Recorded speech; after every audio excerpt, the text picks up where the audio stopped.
राधे राधे भक्तों, जय श्री कृष्णा, जय श्री राधे। आंवला एकादशी के बारे में। इस दिन आंवले के पेड़ के नीचे भगवान विष्णु की पूजा का विधान है।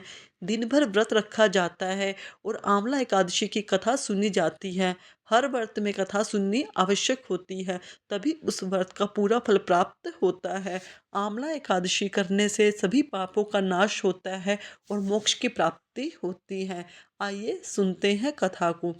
आंवला एकादशी की व्रत कथा। एक बार की बात है, एक वैदिक नाम का एक नगर था। उस नगर में ब्राह्मण, वैश्य, क्षत्रिय, शूद्र चारों वर्ण बहुत ही आनंद पूर्वक रहते थे। नगर में सदैव ध्वनि गूंजा करती थी। उस नगर में पापी, दुराचारी, नास्तिक कोई नहीं था। उस नगर में चैत्ररथ नाम के चंद्रवंशी राजा राज करते थे। वह राजा बहुत ही विद्वान और धार्मिक थे। उस राज्य में कोई भी दरिद्र और कंजूस नहीं था। उस राज्य के सारे निवासी विष्णु जी के भक्त थे।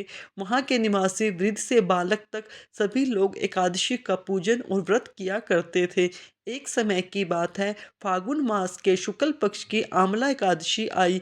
राजा अपनी प्रजा के साथ मंदिर आए और कुंभ स्थापित करके धूप दीप नैवेद्य अर्पित कर पंचरत्न छत्र आदि पूरे विधि विधान से राजा ने एकादशी का पूजन किया और उन सभी ने आंवले के वृक्ष के नीचे भगवान विष्णु की स्तुति की। उन्होंने आंवले का पूजन इस प्रकार किया। उन्होंने कहा, हे धात्री, तुम ब्रह्म स्वरूप हो, तुम ब्रह्मा जी के द्वारा उत्पन्न हो और समस्त पापों का नाश करने वाले हो। तुमको नमस्कार है। अब तुम मेरा अग्र स्वीकार करो। तुम श्री रामचंद्र जी के द्वारा सम्मानित हो। मैं आपकी प्रार्थना करता हूँ, आप मेरे समस्त पापों का हरण करो। उस देवालय में रात को सबने जागरण किया और रात के समय उस जगह एक बहेलिया आया। वह बहेलिया महापापी और दुराचारी था। अपने परिवार को चलाने के लिए वह जीवों की हत्या किया करता था। उस दिन वह बहेलिया भूख प्यास से व्याकुल था, इसलिए कुछ भोजन की इच्छा में वह मंदिर के एक कोने में बैठ गया।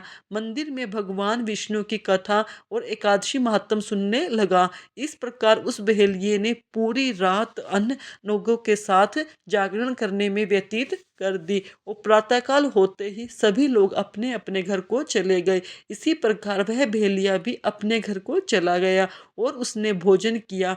कुछ समय बीतने के बाद उस बहेलिये की मृत्यु हो गई और आंवला एकादशी के व्रत और जागरण के प्रभाव से उसने एक राजा के यहाँ जन्म लिया। उसका नाम बसूरत रखा गया।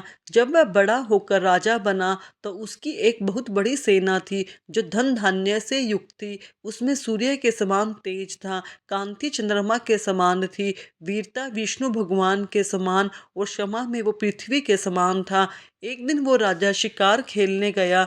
देवयोग से वन को वह रास्ता भूल गया और दिशा का ज्ञान ना होने के कारण उसी वन में एक वृक्ष के नीचे जाकर सो गया। उसी समय पहाड़ी से डाकू आए और राजा को अकेला देखकर मारो मारो बोलते हुए उस राजा पर टूट पड़े। डाकू कहने लगे कि इस राजा ने हमारे माता पिता को, हमारे पुत्रों को भी, सभी को, संबंधियों को मारा है, इसलिए इस राजा को देश से निकाल दिया गया है, इसलिए हमें इसे मार देना चाहिए। ऐसा कहकर वह उस राजा का अस्त्र शस्त्र से प्रहार करने लगे। उनके अस्त्र शस्त्र राजा के शरीर पर गिरते ही नष्ट हो जाते, राजा को पुष्पों के समान प्रतीत होते। उन डाकुओं के सभी अस्त्रों का उन पर उल्टा प्रहार होने लगा, जिससे वह सभी मूर्छित हो गए। उसी समय राजा के शरीर से एक दिव्य देवी प्रकट हुई। वह देवी बहुत ही सुंदर थी, सुंदर वस्त्रों और आभूषणों से अलंकृत थी। उन देवी ने आंखों से लाल लाल अग्नि निकल रही थी। फिर जो वह देवी उन डाकुओं को मारने दौड़ी और उन्होंने समस्त डाकुओं को मार दिया। जब राजा जगा और उन डाकुओं को मरा हुआ देखा तो सोचने लगा कि इन शत्रुओं को किसने मारा, इस वन में कौन मेरा हितैषी है। जब राजा ने ऐसा विचार आया तभी आकाशवाणी हुई, हे राजा, इस संसार में विष्णु भगवान के अतिरिक्त तेरी कौन रक्षा कर सकता है। इस आकाशवाणी को सुनकर राजा अपने नगर को वापस आ गया और सुखपूर्वक राज्य करने लगा। यह थी आंवला एकादशी की कथा। जो मनुष्य इस एकादशी के व्रत को करता है उसके सभी कार्य सफल होते हैं और अंत में वह विष्णु लोक को जाता है। आपको यह कथा कैसी लगी भक्तों? जो आपको यह कथा अच्छी लगी तो मेरे चैनल को सब्सक्राइब करें, वीडियो को लाइक करें और कमेंट में राधे राधे अवश्य लिखें। धन्यवाद।